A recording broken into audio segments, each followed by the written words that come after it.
বিকাশ নে ধ্বংসযজ্ঞ উন্নয়নৰ নামত কেৱল বন আৰু পৰিৱেশৰ ধ্বংসযজ্ঞ কিয় দুটা জলবিদ্যুৎ প্ৰকল্পৰ বাবে কটা হ'ব ৮০,০০০তকৈ অধিক গছ ধ্বংস হ'ব বৃহৎ বনাঞ্চল প্ৰায় ১১৩১ হেক্টৰ বনাঞ্চলৰ ভূমি ব্যৱহাৰ কৰা হ'ব অন্য কামত পিছে উত্তৰ পূৰ্বাঞ্চলৰ কোনখন ৰাজ্যত হ'ব এই ধ্বংসযজ্ঞ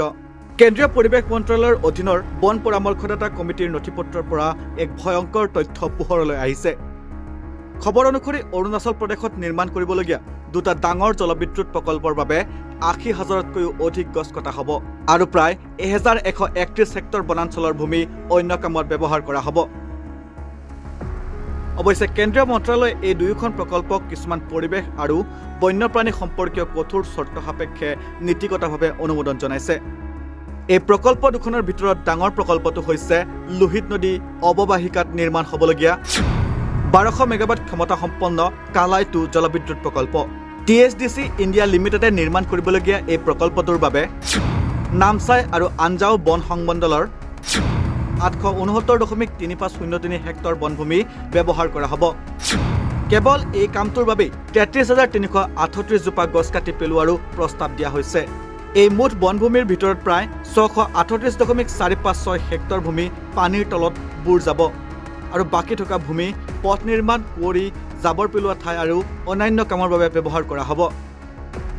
এই অঞ্চলটোত হুলক গিবন টুপিধৰি বান্দৰ অসমীয়া বান্দৰ নাহৰ ফুটুকী মেকুৰী সৰ্পহু তাকিন আৰু অতি সংকটত থকা বগাপেটৰ বগলী আদি বিৰল বন্যপ্ৰাণী পোৱা যায়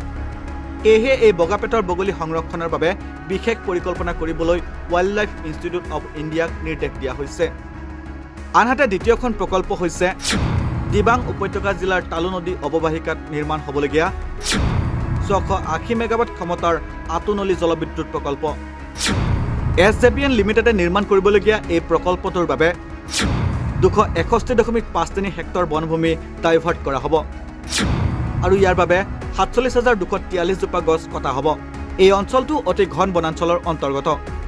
পাহাৰীয়া অঞ্চল হোৱাৰ বাবে ইয়াত ভূমিস্খলন আৰু মাটিৰ সুস্থিৰতাৰ প্ৰতি লক্ষ্য ৰাখি অৰুণাচল প্ৰদেশ চৰকাৰক বিশেষজ্ঞ প্ৰতিষ্ঠানৰ জৰিয়তে ভূতাত্ত্বিক অধ্যয়ন কৰিবলৈ কোৱা হৈছে অৱশ্যে প্ৰকল্পটো শেষ হ'লে জাবৰ পেলোৱা ঠাই আদিকে ধৰি প্ৰায় ১২০.৫৭ হেক্টৰ ভূমি পুনৰ বন বিভাগক ঘূৰাই দিয়া হ'ব অৰুণাচল প্ৰদেশ হৈছে ভাৰতৰ আটাইতকৈ চহকী জৈৱ বৈচিত্ৰ্য আৰু বনভূমি থকা ৰাজ্যসমূহৰ অন্যতম কিন্তু বৰ্তমান সময়ত ৰাজ্যখনত জলবিদ্যুৎ প্ৰকল্পৰ বাবে কৰা এনে প্ৰয়াসে পৰিৱেশৰ ব্যাপক ক্ষতি কৰাৰ লগতে বন্যপ্ৰাণীৰ বাসস্থান ধ্বংস কৰিব পাৰে বুলি আশংকা কৰা হৈছে